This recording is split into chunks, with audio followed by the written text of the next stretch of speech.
지자하고 또 우리 오세훈 집사 지인들 오셔가지고 합주로 하나님께 또 찬송을 올렸는데, 우리 찬송 가운데 임재하신 하나님께 감사와 영광의 박수 올려드리겠습니다.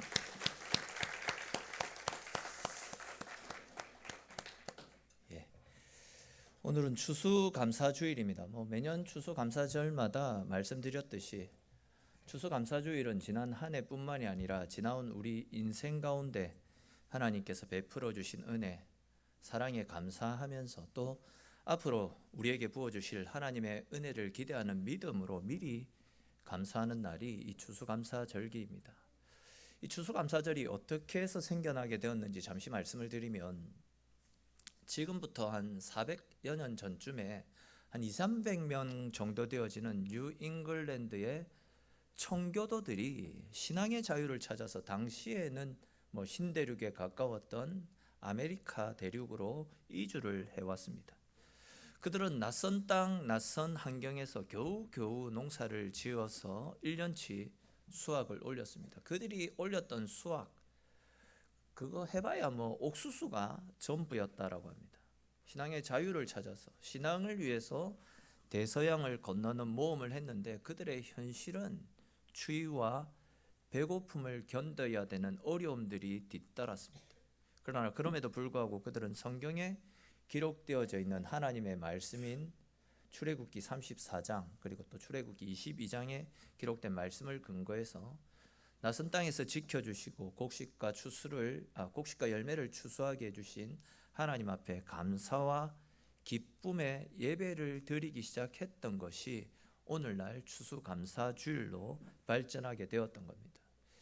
이와 관련해서 좀 더 자세하게 말씀을 드리면, 아시는 대로 하나님께서 애굽에서 종살이했던 이스라엘 백성들을 애굽에서 건져주시지 않았습니까? 그리하여 이제 이스라엘은 애굽에서 나와 40년간의 광야 생활을 마친 뒤에 꿈에도 그렸던 젖과 꿀이 흐르는 가나안 땅에 도착하게 되었습니다. 가나안 땅에 들어왔던 이스라엘은 농토를 개간하고 농사를 지어서 그 땅의 소산물을 얻게 되었습니다. 그런데 이제 그런 그들을 향해서 하나님께서 너희가 이 땅에서 얻은 모든 소산물들을 가지고 반드시 하나님께 감사하라라는 말씀을 주셨습니다. 우리 이와 관련해서 출애굽기 34장 22절 말씀 같이 한번 읽어봅시다. 출애굽기 34장 22절 말씀입니다. 77절 곧 안 나옵니까? 같이 읽겠습니다. 77절 곧 맥추의 초실절을 지키고 새말에는 수장절을 지키라. 아멘. 또 우리 곧바로 출애굽기 22장 29절 말씀도 같이 읽겠습니다. 너는 내가 추수한 것과 내가 짜낸 즙을 바치기를 더디하지 말지며 내 처음 난 아들들을 내게 줄지며. 아멘. 자, 금방 읽은 이 말씀을 통해서도 알 수 있듯이 하나님은 우리에게 추수한 보리를 가지고 맥추절을 지키고, 가을에는 또 추수한 것들을 가지고 수장절을 지켜라 라는 말씀을 주셨습니다. 이 말씀을 가지고 신앙의 자유를 찾아 신대륙 아메리카로 넘어왔던 사람들이 추수감사절을 지키게 되었던 겁니다. 근데 솔직히 말해서 우리는 최첨단화된 시대에 살면서 여기 농사 짓면서 살아가시는 분들이 거의 안 계시지 않습니까? 그러다 보니까 추수를 하는 것도 없고, 일반 직장이나 사업터에서 내가 수고하고 또 내가 노력해서 회사로부터 월급을 받으면서 살아가고 있습니다. 그러다 보니까 나는 내 수고와 내 노력으로 살아간다, 나는 내 노동의 대가로 월급을 받는다, 이런 생각을 하기 쉽지, 일할 수 있는 건강을 주시고 직장을 주시고 내 삶을 여기까지 이끌어 주신 내 삶의 주인 되시는 하나님에 대한 감사, 하나님의 은혜에 대해서는 솔직히 생각하기가 쉽지 않은 것이 사실입니다. 그러다 보니까 내가 수고해서 받은 것인데 왜 그것을 하나님께 드려야 되나, 이런 생각을 할 수 있는데, 근데 성경은 모든 농작물과 곡식이 하나님의 돌보시는 은혜로 말미암았을 뿐만이 아니라 그와 더불어 우리가 호흡하고 누리는 모든 것들이 하나님의 은혜로 누리고 있는 것이기에 내게 은혜 베풀어 주신 하나님 앞에 감사하는 삶을 살아가야 될 것을 우리에게 수시로 말씀하고 있습니다.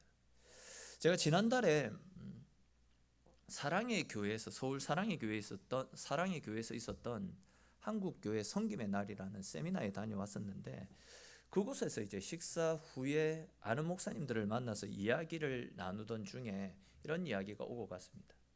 이제 한 분이 당신 아버지가 대머리셨는데 자기도 요즘에 뭐 머리 숱이 너무 빠져가지고 아버지처럼 되어가서 걱정이다라는 그런 푸념을 늘어놓더라고요.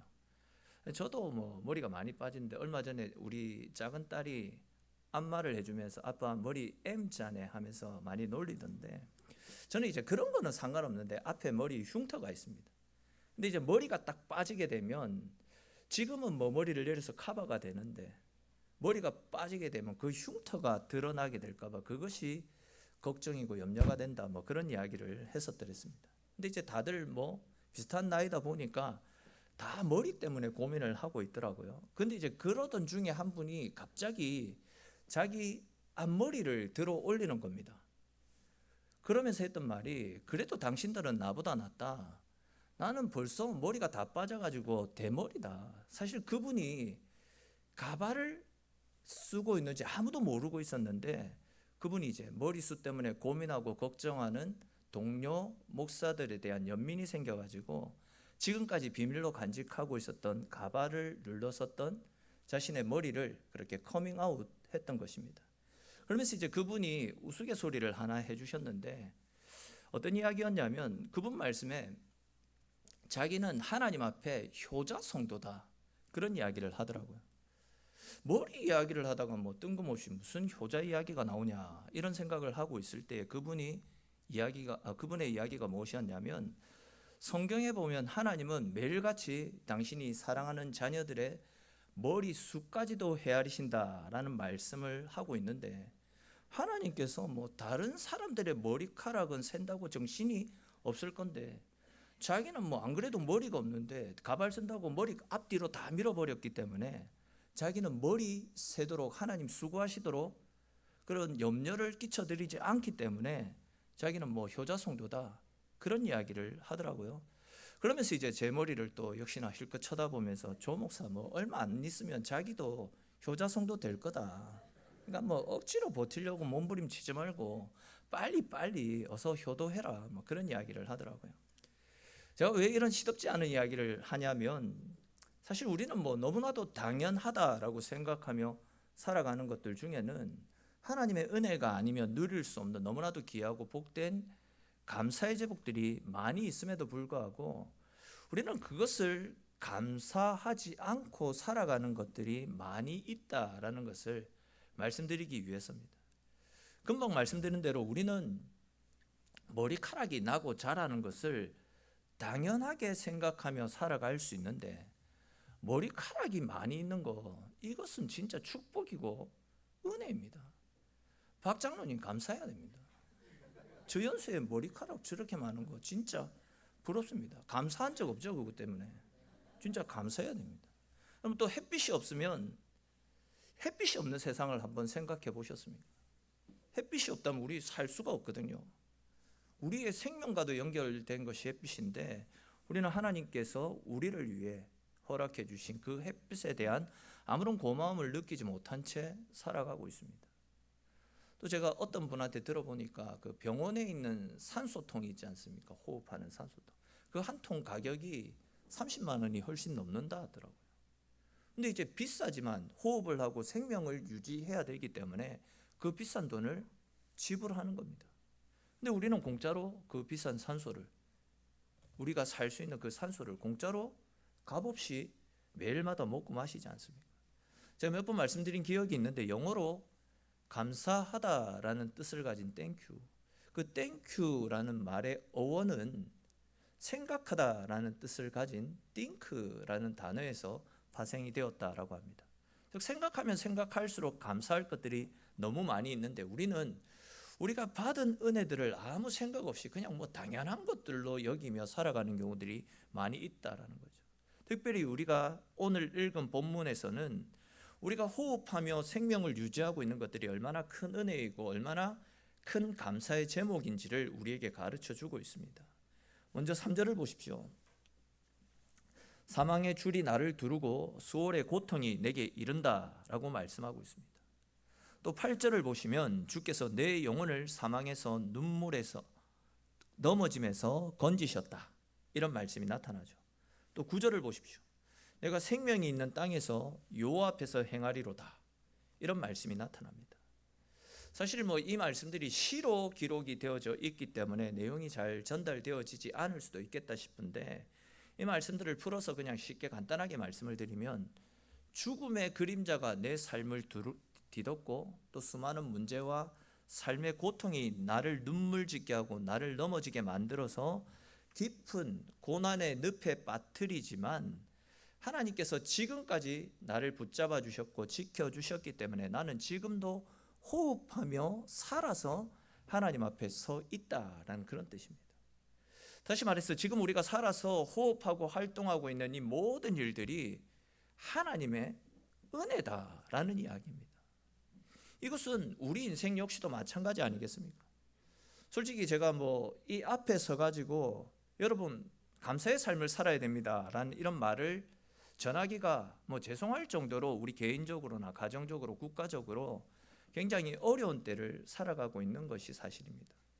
나름대로 신앙생활 굉장히 열심히 잘 하고 있는 것 같은데도 하는 일은 내 뜻대로 잘 풀리지 않고, 또 건강만큼은 자신 있다 생각했는데 여기저기 안 아픈 데가 없고, 또 약을 달고 살아야 되고, 돈줄은 막히고 풀리지 않는 문제들이 한두 가지가 아닌 것이 현실인데, 그런 여러분들 앞에서 감사의 삶을 살아야 된다, 이런 말씀을 드리는 것도 목사로서도 참 부담이고 어려운 문제인 것은 사실입니다. 근데 여러분, 우리 믿는 사람들은 이런 절망적인 상황에 초점을 맞출 것이 아니라, 이런 상황 속에서도 우리와 함께 하시면서 우리를 지켜주시고 우리가 호흡할 수 있도록 지금까지 우리의 생명을 연장시켜 주신 하나님, 그 하나님께 감사할 수 있어야 되는 겁니다. 오늘 본문에 기록되어져 있는 이 시편 기자의 권면처럼 우리를 둘러싸고 있는 얼마나 많은 문제들이 있습니까? 얼마나 우리를 갈등 속으로 빠뜨리는 이런저런 요소들이 우리 인생을 짓누르고 있습니까? 근데 이런 수많은 문제 속에서도 하나님의 은혜와 돌보시는 손길이 항상 나를 붙잡아 주셨기 때문에, 내 인생을 하나님이 끌고 오셨기 때문에 내가 지금 살아서 호흡하고 이 자리에 나와서 하나님의 이름을 높여드릴 수 있는 것 아니겠습니까? 즉 내가 경험하는 크고 작은 문제들 속에서도 하나님이 늘 언제나 함께 하시면서 그 문제들을 다 이기게 하셨고, 생명 주심으로 우리가 이 자리에 나와서 하나님의 이름을 찬송할 수 있는 겁니다. 근데 우리는 하나님의 은혜와 축복, 기쁘고 즐거운 일들은 다 당연한 것으로 여깁니다. 내가 누리고 있는 것들에 대해서 감사하기보다는 내 삶을 다른 사람과 비교하면서 늘 원망, 불평을 쏟아내며 늘 아쉬운 그런 삶을 살아가고 있지는 않습니까? 그러나 여러분, 가만히 내가 누리고 있는 은혜들을 생각해 보면서 내가 정말 복받은 사람이구나, 내가 정말 하나님의 은혜 속에서 살아가고 있는 하나님께 붙들린 인생이구나, 이런 생각들을 하고 감사할 수 있어야 됩니다. 앞에서도 말씀을 드렸던 대로 우리는 햇빛, 또 공기, 물, 우리 생명과 직결된 것이잖아요. 이것이 없으면 우리 다 죽는데 그냥 값없이 공짜로 하나님으로부터 이 많은 것들을 받아 누리고 있습니다. 먹고 싶은 것 자유롭게 먹을 수 있고, 보고 싶은 것 자유롭게 볼 수 있고, 또 내가 가고 싶은 것 내 두 발을 걸어서 자유롭게 이동할 수 있습니다. 우리에게는 눈이 있고 또 귀가 있고 입이 있고 코가 있고 건강이 있습니다. 다른 사람과 내 삶을 비교하면서 내가 없는 것, 못 가진 것, 또 나에게서 사라진 것, 이런 것들을 바라보지 마시고 이미 내게 주신 것과 내가 받은 복을 세어보면서 하나님 앞에 감사할 수 있는 삶을 살 수 있기를 바랍니다. 그리고 다른 그 무엇보다도 예수님을 통해서 누리고 있는 영원한 생명, 즉 구원의 은혜를 받은 것, 그 은혜로 말미암아 감사할 수 있기를 바랍니다. 지금도 우리 주변에 믿음이 생기지 않아가지고 예수님을 부정하고 멸망을 향해서 달려가는 사람들이 엄청 많이 있지 않습니까? 근데 하나님은 우리에게 믿음의 눈을 뜨게 하셔서 예수를 알게 하시고 예수님을 통한 영원한 구원을 우리에게 허락해 주셨습니다. 즉 우리는 예수님을 통해서 영원한 생명을 값없이 공짜로 받아 누리고 있는 그야말로 진짜 복받은 인생이 저와 여러분들의 삶입니다. 여러분, 이 말씀을 절대 목사가 하는 그런 어떤 틀에 박혀 있는 식상한 이야기로 받아들이지 마십시오. 여러분, 왜 우리가 돈에 그렇게 집착해서 악착같이 돈을 벌려고 몸부림칩니까? 돈을 벌려고 하는 이유가 무엇입니까? 좀 더 잘 먹고 좀 더 잘 살고 편하게 살려고 그런 것 아니겠습니까? 왜 악착같이 성공하려고 출세하려고 몸부림칩니까? 그건 역시도 마찬가지죠. 힘을 가지고 좀 더 인정받고 좀 더 편안하고 떵떵거리면서 살려고 그런 것 아니겠습니까? 제가 지금 돈이 필요 없다, 세상적으로 성공하는 것 아무 가치 없다, 이런 말씀을 드리려고 하는 것이 아닙니다. 돈 필요하죠. 저 역시도 돈 좋아합니다. 어떨 때는 돈 걱정 없이 그냥 살았으면 좋겠다라는 생각이 들 정도로 저는 돈을 좋아합니다. 돈이 많이 있었으면 좋겠습니다. 돈도 하나님이 주시는 복입니다. 재물의 복을 받으면 감사하고 행복해야 되는 겁니다. 제가 이 이야기는 일부 때는 말씀드리지 않았는데 지금도 사실 이야기해야 되나 말아야 되나 고민이 많이 되는데, 원고에는 없는 이야기인데 그냥 마음에 품고 있으면 마음이 불편할 것 같아가지고 한 번은 꼭 말씀을 드려야 될 것 같아서 말씀을 드립니다. 우리 교회가 이제 12월 10일에 집사, 권사 임직식이 있습니다. 또 내년에도 그 내년에도 계속해서 임직식, 은퇴식 그런 예식들이 있게 될 겁니다. 그렇게 되면 이제 목사가 말씀도 전하고 또 여러분들 임직하는데 세우기까지 고생하거든요. 고생은 하거든요. 그래서 이제 그 수고한다고 그 목사 사례비를 측정해 주시더라고요. 제가 그냥 당에서 목사가 당연히 이렇게 해야 되는데 뭘 받습니까? 하고 거부를 합니다. 계속 그냥 거부한 게 아니고 진짜 거부를 하는데, 장로님 두 분이서 그냥 옆에서 목사님 이거 교육 차원에서 반드시 줘야 됩니다. 받아야 됩니다. 그래서 저도 두 분이 협공을 하니까 알겠다라고 대답은 했는데, 받겠다라고 대답은 했는데 마음이 불편해서 견디지를 못하겠습니다. 그래, 목사가 성도들을 가르치고 사람 세우는 거, 목사를 위해서 또 교회를 위해서 헌신하고 섬기는 분들한테 돈을 받는다, 수고했다고 돈을 받는다, 마음이 불편해서 영 내키지가 않습니다. 장로님 두 분이서 이제 그래 이야기하시니까 또 제가 열이잖아요.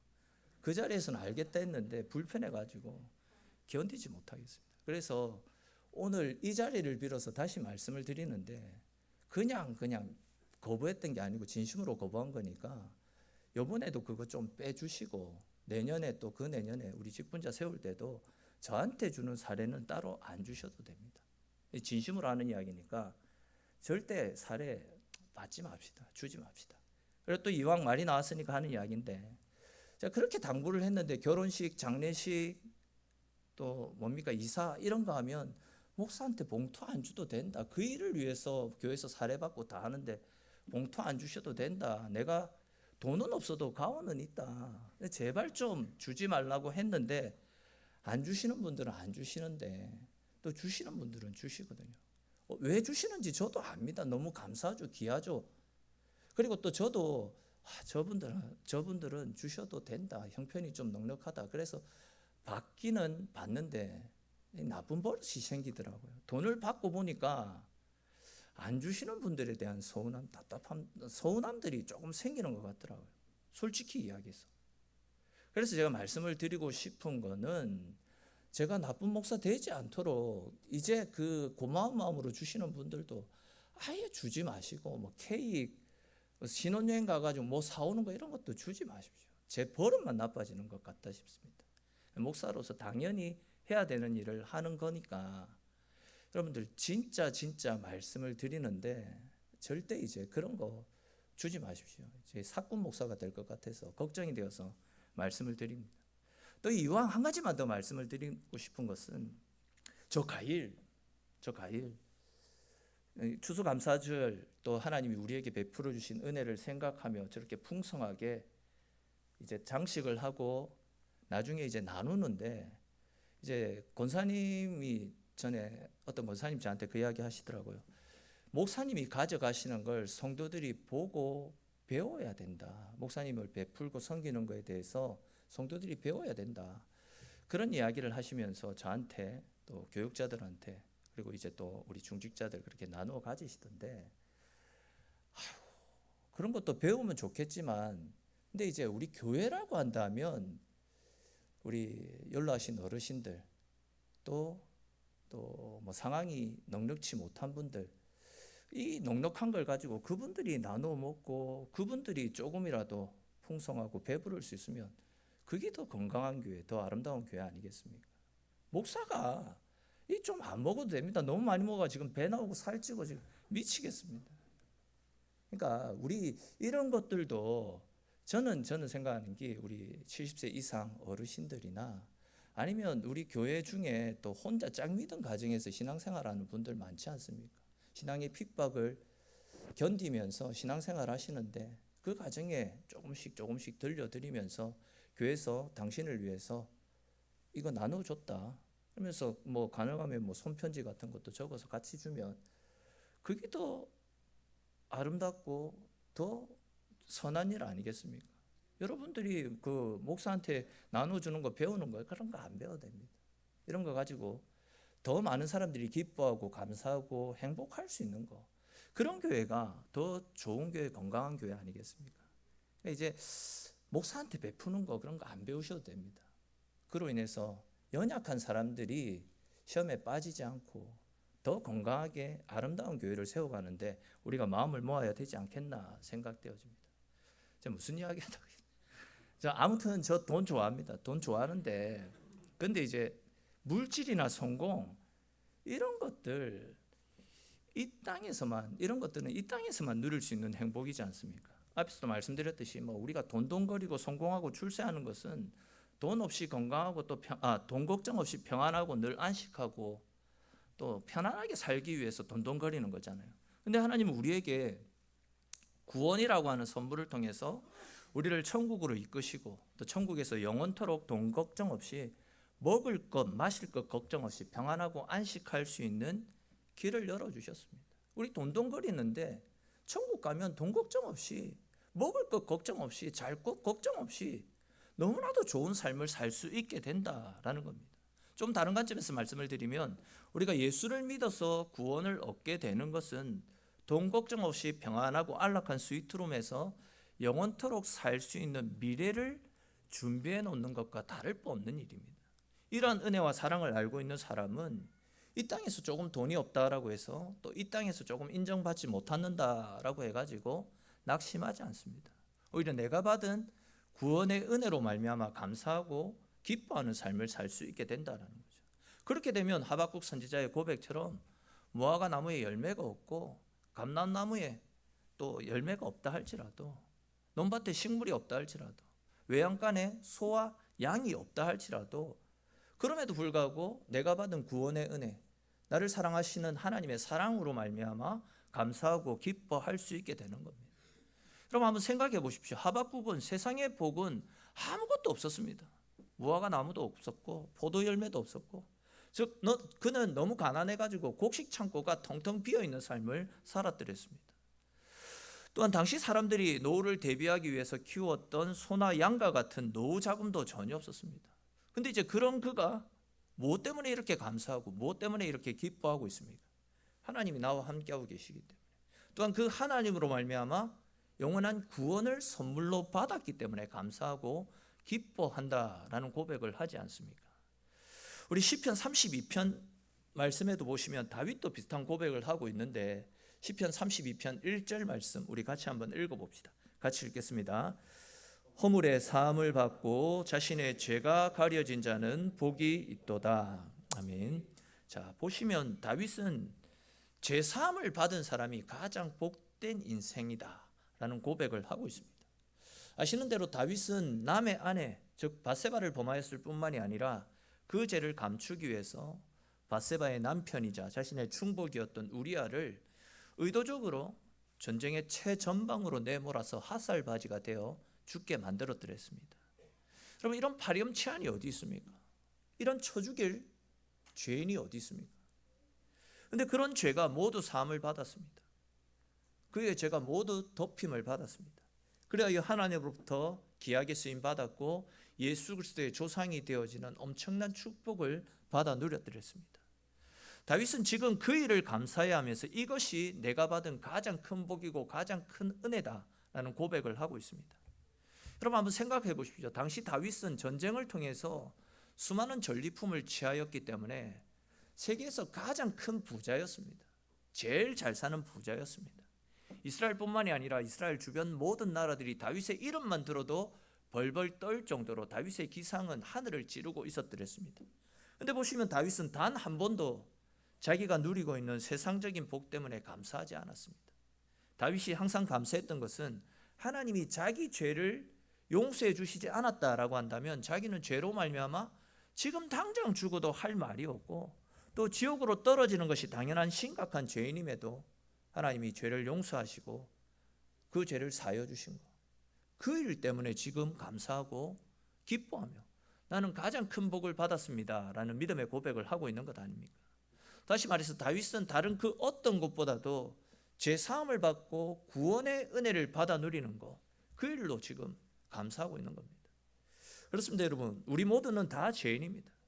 하나님이 죄를 가려 주시지 않고 사여 주시지 않는다면 우리는 죄로 말미암아 이미 저 세상 사람이 되었을 것입니다. 그러나 하나님이 우리를 참아주시고 용서해 주셨기 때문에 여기에 있을 수 있는 겁니다. 제가 목사가 되어서 이 단에 서 있는 것이나 여러분들이 교회로 나와서 예배를 드리며 주님의 교회를 섬기고 있는 것, 직분을 받아서 교회를 섬기고 있는 모든 것들이 우리를 사랑하시는 주의 은혜로 말미암은 우리가 평생을 두고 감사해야 될 우리의 감사 제목임을 믿으시기를 축원합니다. 오늘 본문 12절 13절에 기록된 내게 주신 모든 은혜를 내가 여호와께 무엇으로 보답할까? 내가 구원의 잔을 들고 여호와의 이름을 부르며 여호와의 모든 백성들 앞에서 나는 나의 소원을 갚으리라 라는 이 말씀이 바로 못나고 못난 우리를 구원해 주신 하나님의 은혜에 감사함으로 우리가 평생 하나님께 고백해야 될 우리의 신앙 고백과도 같은 고백 아니겠습니까? 그렇습니다. 여러분, 우리 모두는 우리가 지은 죄 때문에 지금 당장 죽음을 당해도 할 말 없는 존재입니다. 지옥으로 떨어져도 억울함을 호소할 수 없는 죄로 짓눌린 인생들입니다. 그런데 예수님께서 그런 우리를 위해서 대신 죽어주셨기 때문에 우리의 모든 죄가 사함을 받고 우리의 모든 허물이 다 덮음을 받았습니다. 그래야 우리는 천국이 보장된 하나님의 자녀가 되었습니다. 그러므로 여러분, 세상적으로 내가 비록 내세울 것이 없고 가진 것이 없더라도 나를 사랑하셔서 나의 모든 죄를 사여 주시고 구원의 은혜를 베풀어 주신 하나님으로 인해 감사하고 기뻐하는 저와 여러분들의 삶이 될 수 있기를 주님의 이름으로 축원합니다.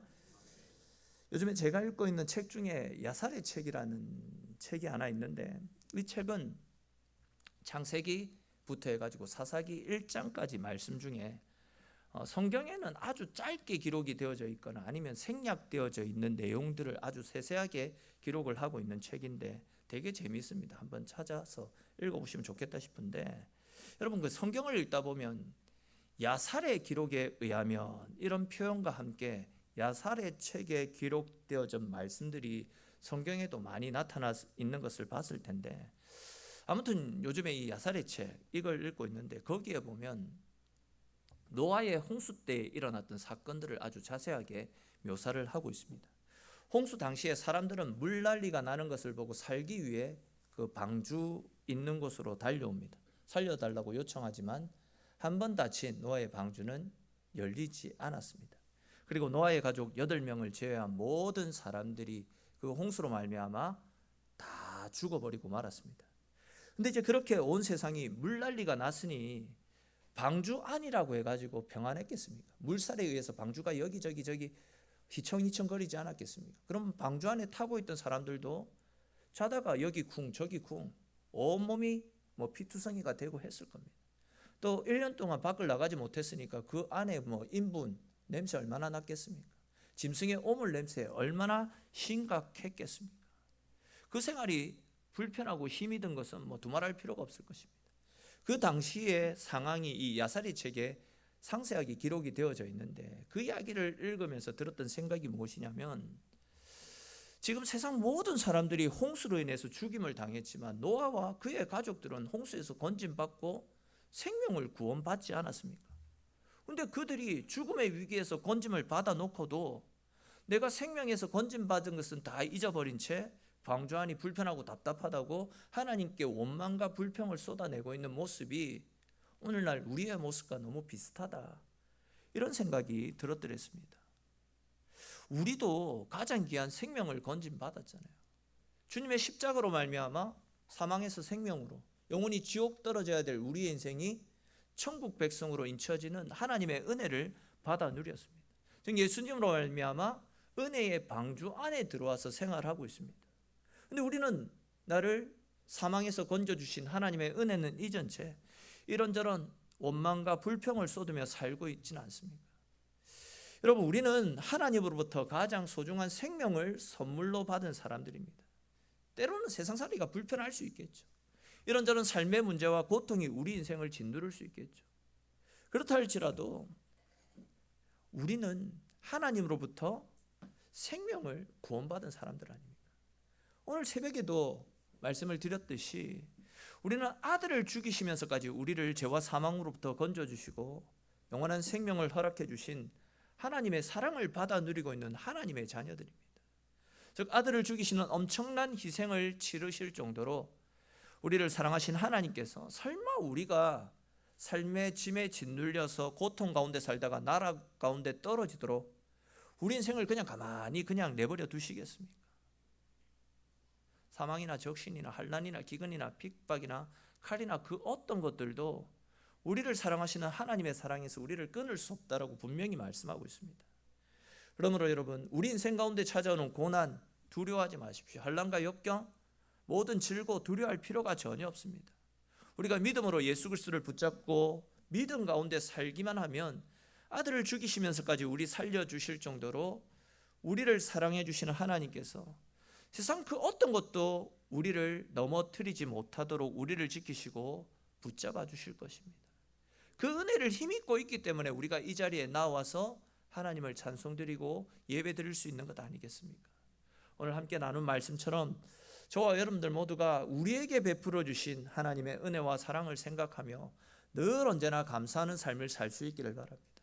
무엇보다도 다른 그 어떤 것들이 아니라 나를 자녀 삼아 주시고 사망에서 생명으로 이끌어 주신 하나님께 감사와 영광을 돌리며 주님 안에서 감사함으로 추수감사절을 은혜 가운데 복되게 보내시는 저와 여러분들의 삶이 될 수 있기를 주님의 이름으로 축원합니다. 오늘 주신 말씀들을 생각하면서 같이 한번 기도합시다.